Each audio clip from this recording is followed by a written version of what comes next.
कुर्ल्यातील अपघातानंतर Kurla railway station बाहेरील base station आज बंद। या घटनेनंतर कुठलाही अनुचित प्रकार घडू नये म्हणून खबरदारी। अपघाताची घटना ऐकून अतिशय दुःख झालं। कुर्ला अपघाताबाबत नवाब मलिकांकडून शोक व्यक्त। कुर्ल्यामध्ये झालेली बेस्ट अपघाताची घटना दुःखद। अपघातग्रस्तांच्या मदतीसाठी स्थानिक प्रशासन तत्पर। मृतांचे कुटुंबीय आणि जखमींप्रती विनोद तावडेंकडून संवेदना व्यक्त।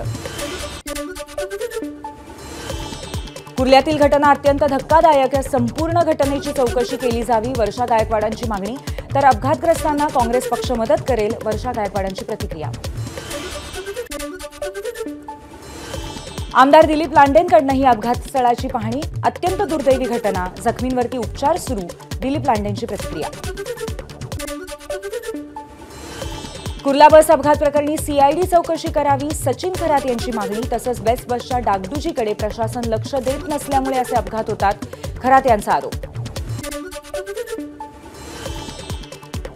आज मार्कडवाडीमध्ये भाजप आमदार गोपीचंद पडळकर आणि सदाभाऊ खोत यांची जाहीर सभा। सकाळी 10 वाजता सभेचं आयोजन। काँग्रेस प्रदेशाध्यक्ष नाना पटोलेही आज घेणार मार्कडवाडीतल्या ग्रामस्थांची भेट। सकाळी 11:30 वाजता नाना पटोले आणि आमदार उत्तमराव जानकर पोहोचणार मार्कडवाडीत। भाजप आणि महाविकास आघाडीचे नेते आज मार्कडवाडीत। पडळकर, खोत आणि नाना पटोलेंचा आज मार्कडवाडीमध्ये दौरा। संपूर्ण गावात नेत्यांच्या स्वागताचे बॅनर्स। मार्कडवाडीमध्ये आज पडळकर, खोत आणि नाना पटोले जाणार असल्यामुळे गावात तणाव वाढण्याची शक्यता।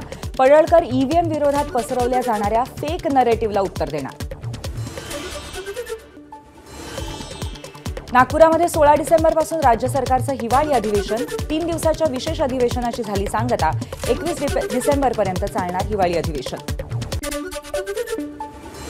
विधानसभा कामगार सल्लागार समितीची 18 डिसेंबरला बैठक होणार आहे। त्यामुळे पहिले 2 दिवस विरोधी पक्ष नेत्याविना अधिवेशन होण्याची शक्यता। 16 डिसेंबरपासून विधिमंडळाचं हिवाळी अधिवेशन। विधान भवनात जोरदार तयारी सुरू। प्रत्येक आमदाराच्या आसनासमोर लावलं विशेष स्क्रीन। बोलणाऱ्या सदस्याचं भाषण इतरांना या स्क्रीनद्वारे पाहता येणार। मुख्यमंत्री देवेंद्र फडणवीसांच्या स्वागतासाठी नागपुरात जोरदार तयारी। फडणवीसांच्या आगमनाच्या वेळी देव दिवाळी साजरी करण्याचा नागपूरकरांचा निर्णय। 12 डिसेंबरला फडणवीस नागपुरात जाण्याची शक्यता।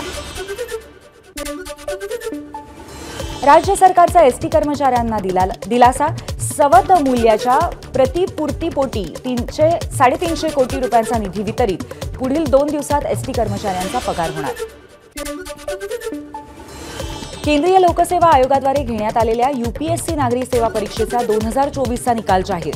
या परीक्षेचा निकाल upsc.gov.in या अधिकृत वेबसाईटवर विद्यार्थी तपासू शकतात।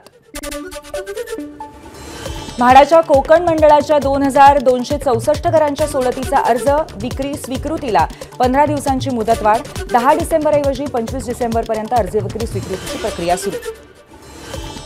मुंबईतल्या सिद्धिविनायकाचं दर्शन 11 ते 15 डिसेंबर दरम्यान बंद राहणार आहे। सिद्धिविनायकाच्या मूर्तीला सिंदूर लेपन करण्यात येणार आहे, त्यामुळे या काळात भाविकांना प्रतिमूर्तीचं दर्शन दिलं जाईल। मुंबई महानगरपालिकेच्या मुख्यालयासह सर्व वॉर्डमध्ये 1 जानेवारीपासून फेस रीडिंग हजेरी अनिवार्य। बायोमेट्रिक पद्धतीमधील त्रुटी दूर करण्यासाठी निर्णय। वाढलेल्या खासगी वाहनांच्या संख्येमुळे मुंबईची हवा अधिक प्रदूषित। ग्रीनपीस इंडियाचा अहवाल। मुंबईत सध्या महाबळेश्वरपेक्षा जास्त थंडी। मुंबईमध्ये मागच्या 9 वर्षातल्या सर्वात कमी तापमानाची नोंद। दरम्यान पुढच्या 24 तासात मुंबईत थंडीचा जोर राहणार। रायगडमध्येही पुन्हा एकदा तापमानात घट। जिल्ह्याचं तापमान 18 अंशांवरून 12 अंशांवरती घसरलं। थंडीपासून वाचण्यासाठी नागरिकांना स्वेटर आणि शेकोट्यांचा आधार। थंडी वाढल्यामुळे नाशिककरही गारठले। निफाडमध्ये आज 8.9 अंश सेल्सिअस तापमानाची नोंद। शेकोटी पेटवून नागरिक ऊब घेत आहेत। नाशकामध्ये थंडीपासून बचाव व्हावा यासाठी देवाला उबदार कपडे आणि कारंजा परिसरातील गणेश मूर्तीलाही स्वेटर। नाशकातील हवामान बदलाचा द्राक्ष बागांना फटका। आधीच अवकाळी पावसामुळे शेतकऱ्यांचं नुकसान, शेतकरी हवालदिल।